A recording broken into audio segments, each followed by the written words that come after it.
Welcome back to our channel where we share updates and untold stories about Catherine, Princess of Wales, and her royal family. Today we bring you some news.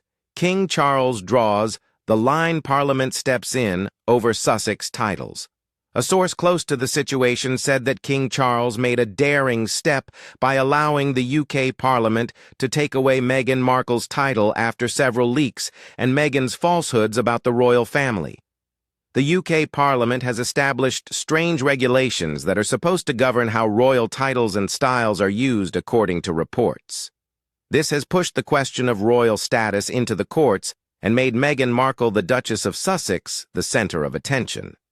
Reports in the news claim that a new emergency legislation named the Royal Titles Integrity and Protection Act was enacted and carried along very quickly. The law sets up a clear way to say when and how royal titles may be used legitimately, and it says that anybody who used them without authorization, notably in commercial or official papers, would face penalties. These reports suggest that the motivation for the bill arose from accusations that the Duchess had given her children Archie and Lilibet the titles Prince and Princess, in manners that opponents allege went against royal etiquette and British law. The bill's passage has sparked a high-stakes fight that raises important questions about what it means to be royal in the 21st century, who has the power to give and take away that identity, and what the law should do when members of the royal family decide to step down from formal state-facing roles. Background: the division that occurred prior to the enactment of the legislation. We need to recall the events and discussions that led to the Sussexes and the British monarchy having a difficult relationship across the Atlantic in order to understand how things got so bad that Parliament had to step in and establish legislation. In January 2020, the Duke and Duchess of Sussex stated they will no longer be senior working royals. The two explained that this decision was part of their goal to build a new life in North America that was financially independent while still keeping up with their official duties and family life. They were still the Duke and Duchess of Sussex, but a deal with Queen Elizabeth II meant they could no longer use the His/Her Royal Highness HRH styles in public. People still fought over the kids' titles in both public and private conversations following that accord. Traditions and at times official documents of royal prerogative govern royal titles in Britain. The regulation that King George V made in 1917 is an essential point of reference. It limited the automatic right to the princely or princess style to specific successors of the king. Traditionally, the grandchildren of a reigning monarch have been permitted to use the titles of prince or princess and the HRH style. But great-grandchildren and other distant descendants don't always inherit those styles immediately. The sovereign has to issue them a special grant for that to happen. Because Archie and Lilibet were Queen Elizabeth II's great-grandchildren, they didn't earn the titles of prince or princess right away. In a 2021 interview with Oprah Winfrey that got a lot of attention, Meghan Markle spoke about how worried she was that her baby Archie wouldn't have a title or the safety and legal respect that would come with it. This disparity sparked a lot of public conversation. When King Charles III became king in September 2022, the technical status of several of his descendants altered. The monarch could choose who could be named prince or princess. Therefore, the list changed when a new king came to power. A spokesperson for the Duke and Duchess said in March 2023 that their daughter was going to be baptized. This was the first time that an official message from the family's spokespeople called her Princess Lilibet Diana. Shortly after Buckingham Palace's official website, which has long been a public record of royal titles and styles, was changed to show the children as Prince Archie of Sussex and Princess Lilibet of Sussex. People's connection of the kids to royal styles didn't end the dispute. It merely made people pay more attention to it. People who were against the titles and people who knew a lot about the Constitution began to look into the circumstances and places where they were being used. At the time, there were reports and comments from members of Parliament saying that the titles were appearing in a number of places that people assumed were official or commercial, not just family announcements. The family's charitable foundation's website and social media accounts, legal paperwork for living and working in the U.S. school records, and marketing materials for media and publishing ventures were some of the items that came to light. A lot of individuals in Britain's political and royal circles believed this made it hard to tell the difference between the private family lineage and the public constitutional meaning of the monarchy.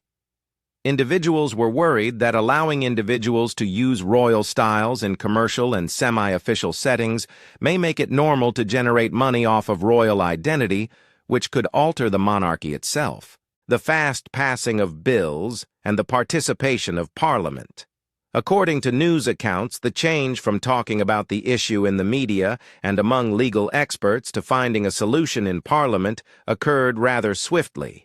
Reports say that conservative political groups, constitutional experts who were asked for their opinions, and a group of members of Parliament from all parties helped write what became the Royal Titles Integrity and Protection Act. The bill is said to have moved through the early stages of the legislative process unusually quickly. It reportedly finished its first, second, and third readings in the House of Commons in 72 hours, and then got approval from the House of Lords and the formal signature needed for royal assent to become law. People who saw the debate in the House of Commons claimed it was both hot and largely agreed. According to reports, Conservative MP Jonathan Aldridge, who used to be a lawyer, was the one who pushed the proposal through Parliament. He spoke about the challenge in terms of protecting institutions and the honor of the country. As reported, the things he said made it plain that he and those like him perceived a distinction between private matters and problems that concern the Constitution and national identity.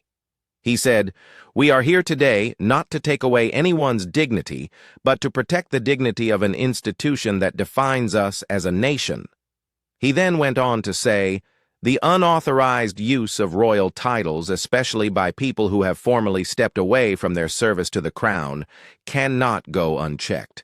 This is not about family disputes. This is about the integrity of the nation."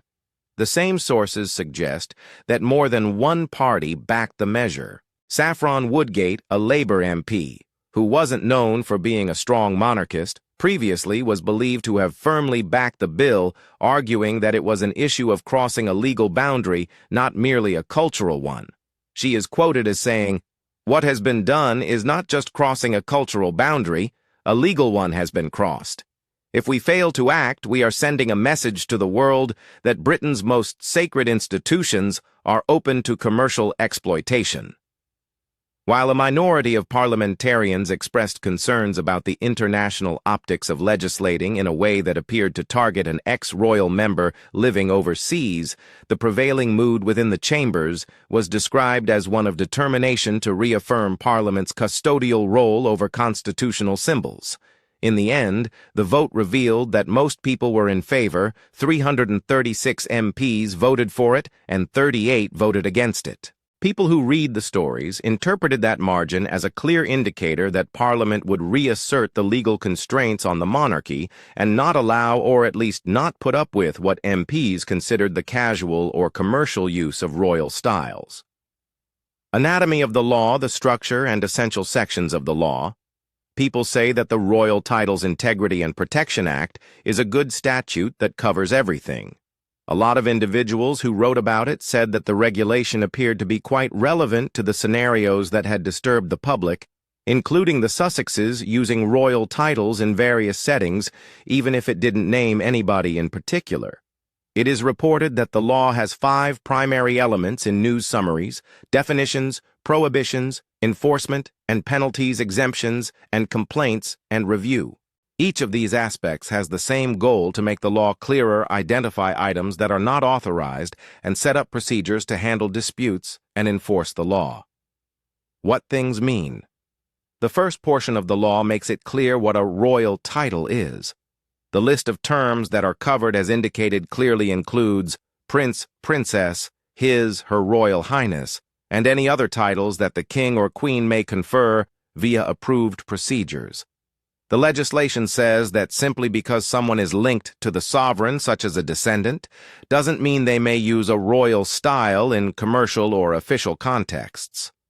The text, on the other hand, makes it plain that only the current monarch may grant someone legal authority to use a title generally via papers, like letters patent.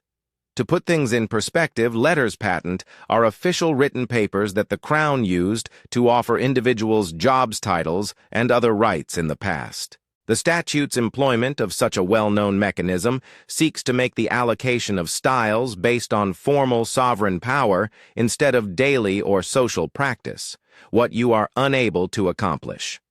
The second part of the article provides an explanation of the several reasons why it would be illegal to make use of a royal title without proper authority.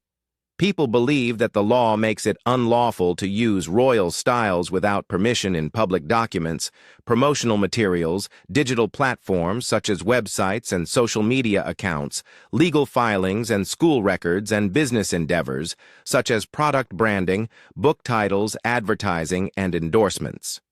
These are all examples of areas where royal styles are prohibited from being used. A provision that is referred to as a proxy representation is also stated to be contained in the text.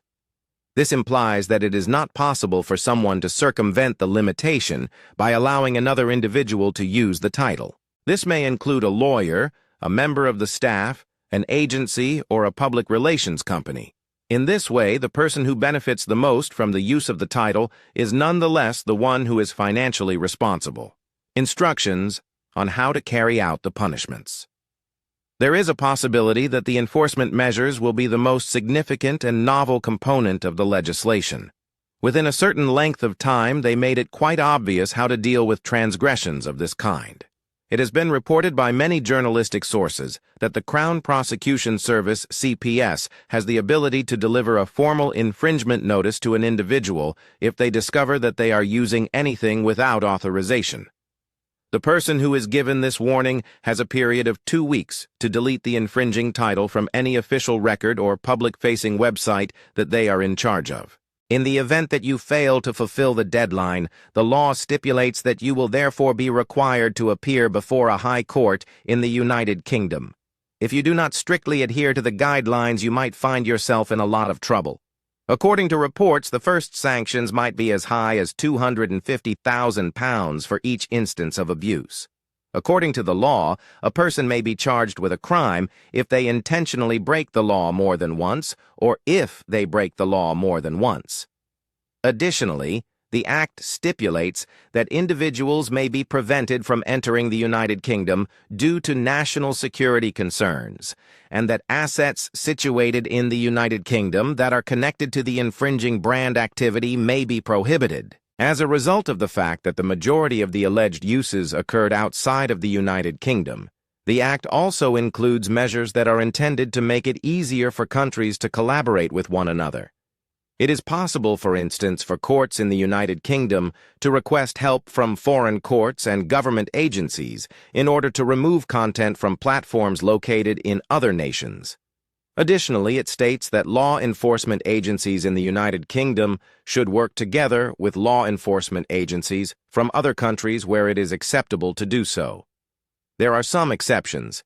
The Act includes clear limitations because it is aware that these exclusions might potentially impede the freedom of speech and the independence of editorial decision-making systems. Journalism, fiction, satire, parody, and instructional material are all acceptable forms of literary expression, so long as the authors do not seek to deceive people into thinking that a title that is illegal is genuine or that it provides them with an unfair advantage in business.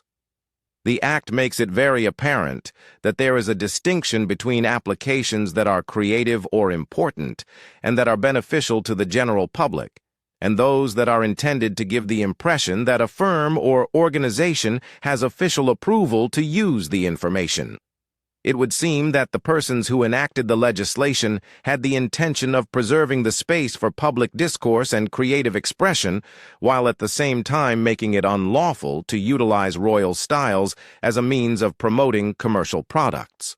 Complaints and reviews are also included. Last but not least, the legislation provides a means of seeking redress for those who have received notifications of infringement. An individual who receives a notice of infringement has 14 days to file a complaint about the violation. As a result of the legislation, the government is able to create a specialized court that is to deal with cases of this kind. These panels have to be comprised of individuals who have a great deal of knowledge about constitutional law and royal etiquette. In this manner, they are able to combine stringent legal standards with a grasp of the historical traditions of the organization.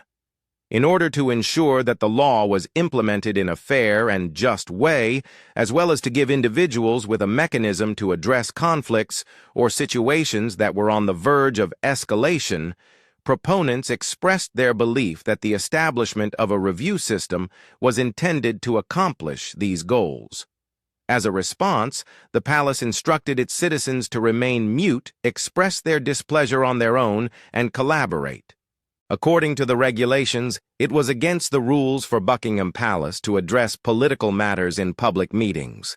The sources that were cited in the news said that there were still a great deal of concerns inside the royal household. It was said by various individuals who knew the king that King Charles III considered it to be highly impolite for other people to borrow the titles of his grandchildren without first obtaining permission. It is said that the personnel at the palace attempted to have a covert conversation with the representatives of the Sussexes in order to find a solution to the issue without making the situation even more embarrassing in public. When it was reported that such attempts were not met with a response, the perceived insult was seen as an indication of disdain for the office of the sovereign. These tales suggest that the king saw the conflict not merely as a question of proper etiquette, but also as a threat to the constitutional and symbolic foundations upon which the monarchy was built. Taking this perspective into consideration, the monarchy is an institution that is responsible for ensuring that its symbol styles and offices are kept in proper order. It might be detrimental to the institution's distinctive brand to allow people to use styles without authority, especially when such styles are associated with business.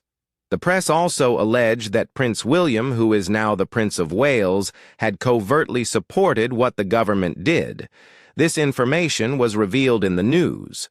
According to the allegations, he was of the opinion that the legislative reaction was essential in order to safeguard the monarchy against what he and his associates referred to as the manipulation of the royal brand.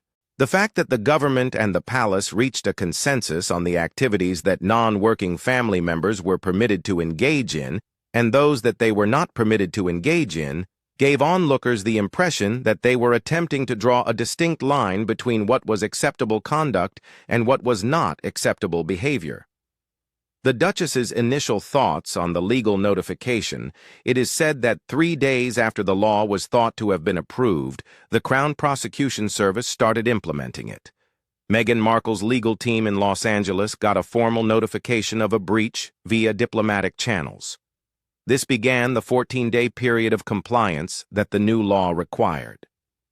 The notice claimed that the Duchess had to take off any illegal references of Prince Archie and Princess Lilibet from any public documents, websites, social media pages, court files, school records, or promotional materials that she was in control of. People say that the CPS had been collecting evidence for a long time in case this occurred.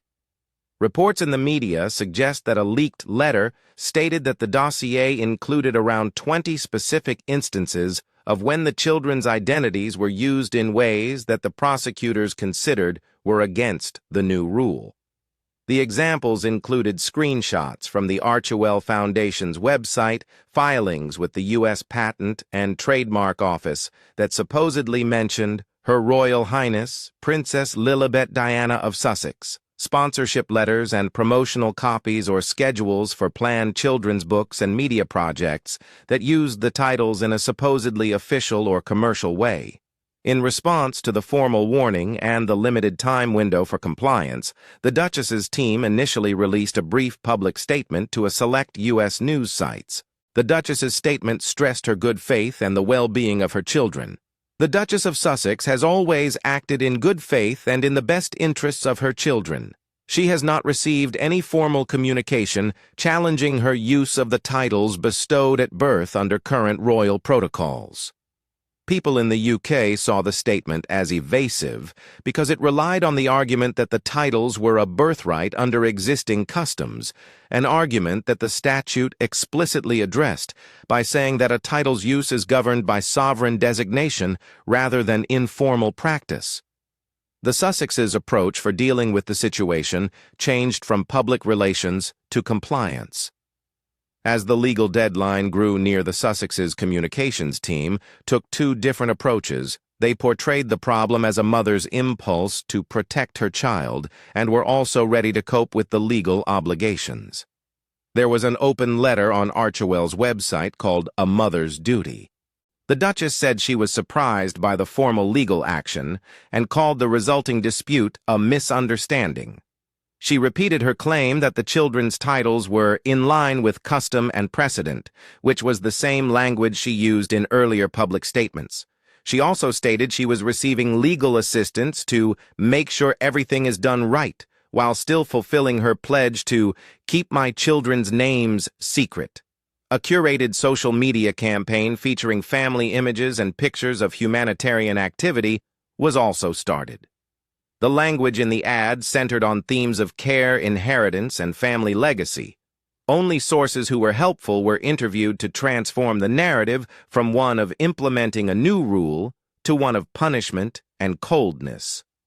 The goal of the public relations campaign was to make people feel sorry for the parents and shift the focus of the story from procedural concerns to considerations about parental rights and the children's safety. But as the deadline set by legislation approached closer, it became evident that sending messages alone would not be enough to fulfill the new legal standards. The Duchess made a second comment on the 12th day of the 14-day period that suggested she was getting closer to really following the rules. She claimed in that statement that she had ordered her staff to update public documents and references to the children's titles. The statute she was talking about is called the Protection and Integrity of Royal Titles Act in this message. She claimed she would finalize the changes in 48 hours and said she was excited to work with palace officials to make guidelines that everyone could agree on for the future. Many individuals believed that second statement was a well-planned way to give up. The Duchess didn't have to go to court straight immediately since she agreed to the new legal framework and said she would do what it took to correct matters. This retained her tale as a concerned mother who was doing something instead of caving in to pressure. In the days that followed, the Sussex team provided the CPS a comprehensive report that purported to illustrate how more than 150 instances of title usage had been taken down or amended on websites, in legal papers, in marketing materials, and in letters from connected parties. Along with that report, there were letters from other charities and partner organizations indicating that they had likewise modified their materials to satisfy the requested changes. A troubling answer and the law's long-term repercussions. The CPS agreed with the Sussexes' plans to repair the situation, which resolved the immediate legal dilemma. The UK High Court was not summoned, and Parliament decided that the legal conditions had been satisfied. But the event concluded with a fragile truce. The Royal Titles Integrity and Protection Act is still a statute that says when and how royal titles may be used in public and commercial situations.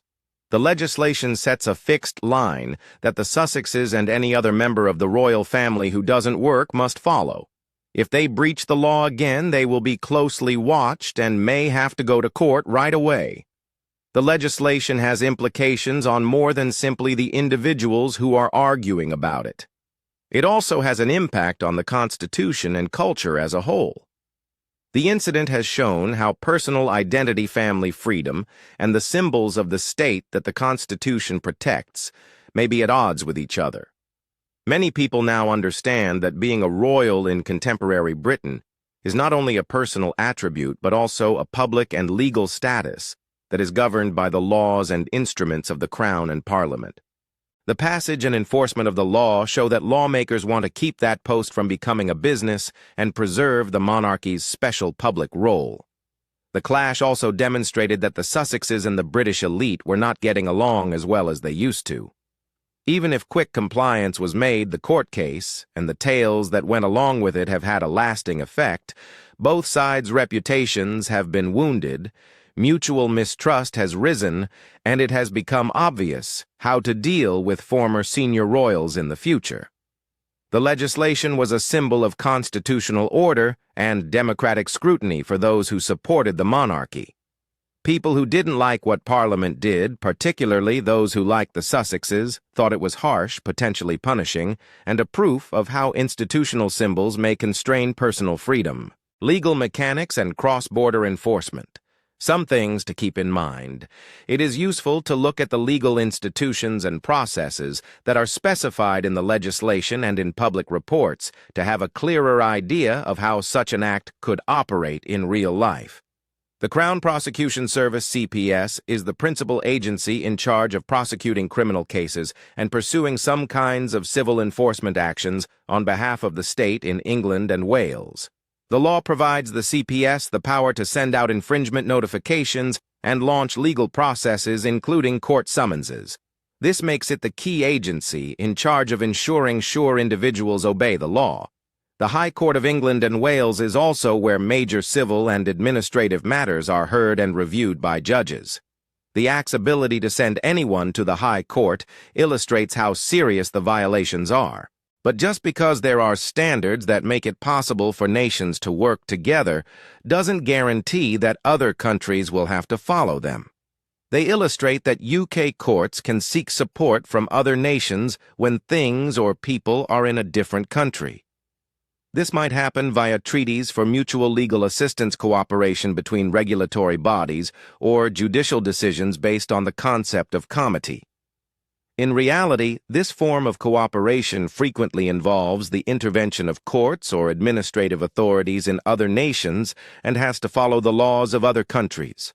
Modern statutory enforcement tools sometimes include fines imposed by law, the capacity to freeze assets, and the power to issue admission restrictions for grounds of national security or public order.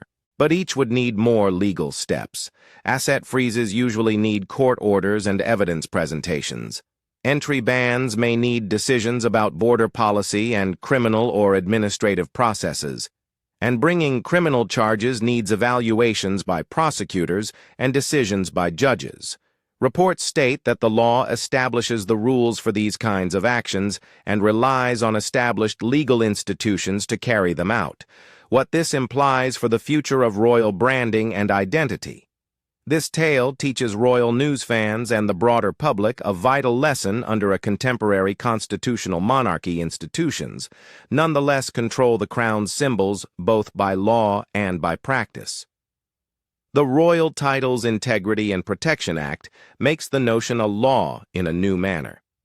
The statute is a caution for any member of the royal family who is contemplating of a new public existence that mixes their personal lives with business.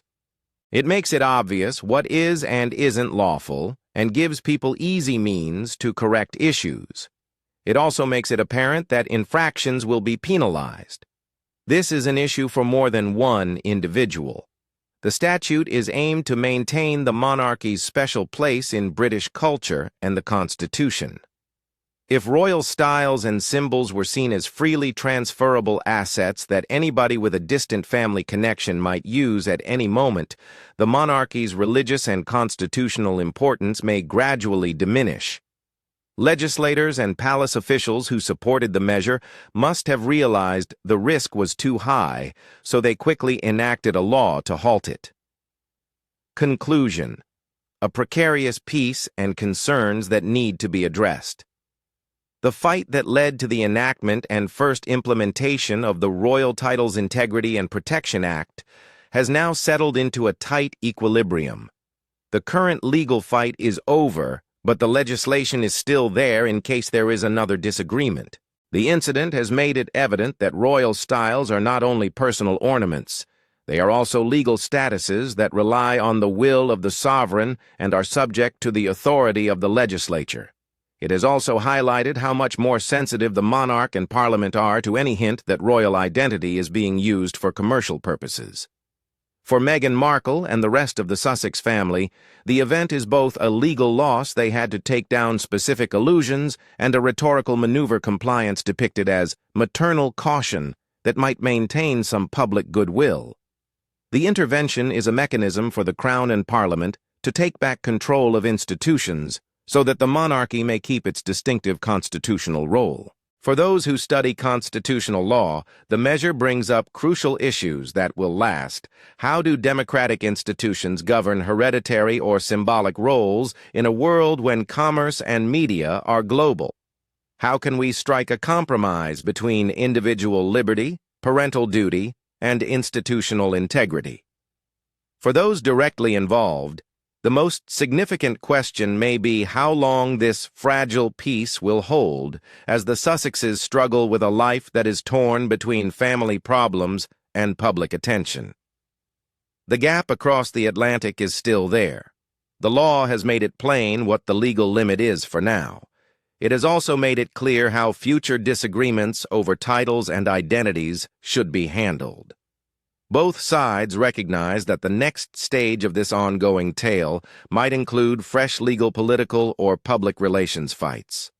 The legislation is now a new way for the royals to govern, but the relationship between the Sussexes and the British establishment is still strained and opaque, and the next chapter is yet to be written. Thank you for watching the video. Please let us know your thoughts, and goodbye for now.